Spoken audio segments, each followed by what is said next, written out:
before it became a $100 billion empire.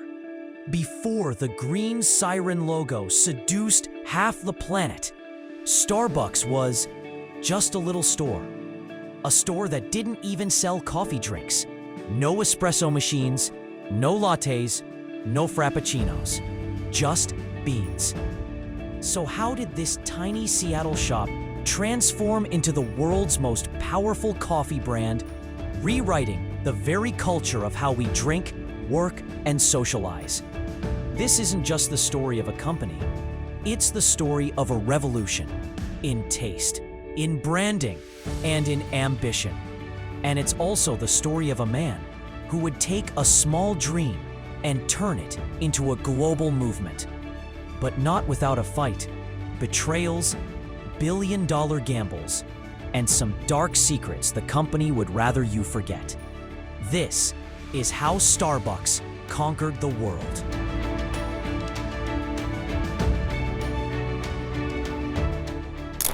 Chapter 1: The Birth of Starbucks. In 1971, three friends, Jerry Baldwin, Zev Siegel, and Gordon Bowker, opened a tiny shop in Seattle. They named it Starbucks after a character from Moby Dick, believing it evoked the romance of the sea. The store? A rustic little space selling only high-quality coffee beans and equipment. The coffee wasn't cheap, but it was different. It was rich, dark, European style, a far cry from the weak, watery brew Americans were used to. And their secret weapon? Alfred Peet, the godfather of America's gourmet coffee movement. He taught them the art of sourcing and roasting beans. For a decade, Starbucks was a humble local business. No corporate machine, no aggressive expansion, no frappuccinos. Just a passion for coffee and a loyal Seattle customer base. But then, a man walked into their store who would change everything. Chapter 2: Howard Schultz enters the scene. Howard Schultz was a young marketing executive from New York. He visited Seattle in 1981, stepped into Starbucks, and fell in love, not just with the coffee, but with the possibility. He begged the founders to hire him. They eventually said yes, making him head of marketing. A year later, Schultz took a trip to Italy, and here's where the plot twists. In Milan, he saw something Starbucks had completely missed: espresso bars. Busy, buzzing, social hubs where coffee wasn't just a drink, it was an experience. Schultz came back obsessed. He pitched it. We shouldn't just sell beans. We should sell coffee drinks, create Italian-style cafes in America. The founders, they hated the idea. They thought it would ruin the brand. Schultz was frustrated, but he wasn't done. Chapter 3: Breaking away and building a new empire. In 1985, Schultz left Starbucks and started his own coffee shop, Il Giornale. It was exactly what he envisioned: espresso drinks, pastries, a warm, inviting atmosphere. It worked. It really worked. 2 years later, fate dealt Schultz the perfect hand. The Starbucks founders decided to sell the company. Schultz jumped in, raising $3.8 million from investors, and bought Starbucks outright. From here, the empire building began.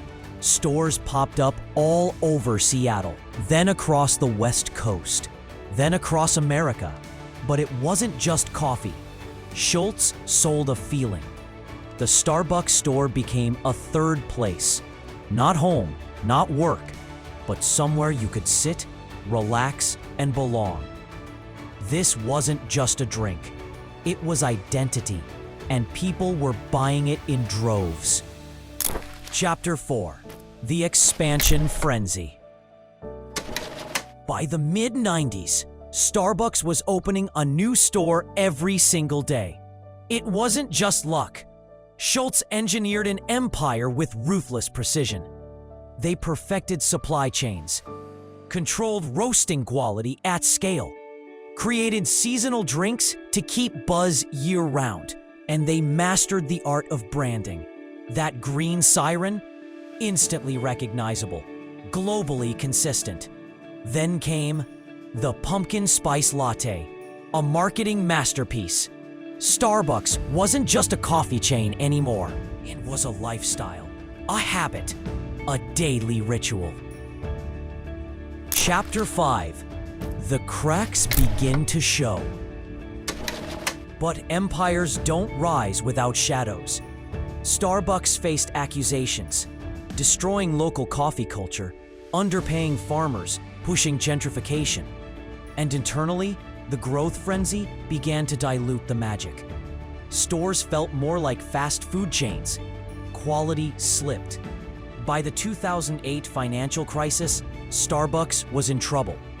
Howard Schultz came back as CEO, closed hundreds of stores, retrained baristas, and refocused on core values. It was a reset, and it worked. But they weren't just fixing problems. They were preparing for global domination. Chapter 6. Conquering the World.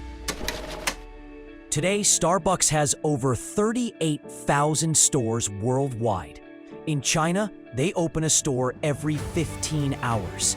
In markets from Turkey to South Africa to India, Starbucks has managed to adapt, blending global brand power with local flavor. And they've embraced tech, mobile ordering, loyalty apps, AI-driven inventory.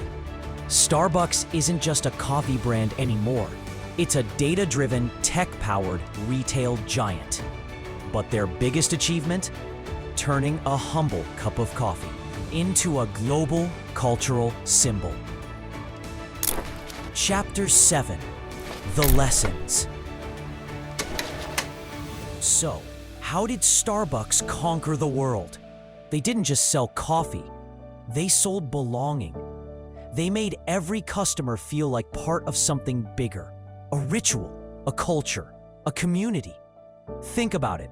For millions of people, the day doesn't start until that familiar paper cup is in their hand. The green siren on the lid isn't just a logo. It's a signal, a reminder of comfort, routine, and a moment of control in a chaotic world.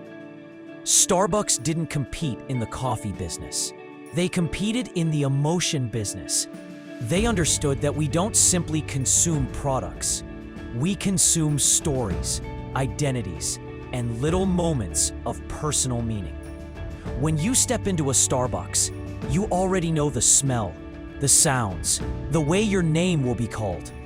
It's predictable, but in a way that feels safe. Whether you're in Seattle, Shanghai, or Sao Paulo, that familiarity creates a kind of invisible home. And this is the genius. They turned an ordinary product into a cultural anchor. They made coffee a lifestyle, a status symbol without arrogance, a piece of your personal brand. In the end, Starbucks proves something bigger than business. If you can take a simple object, wrap it in a powerful story, and make people feel like they own a piece of that story, you can build an empire that spans the globe.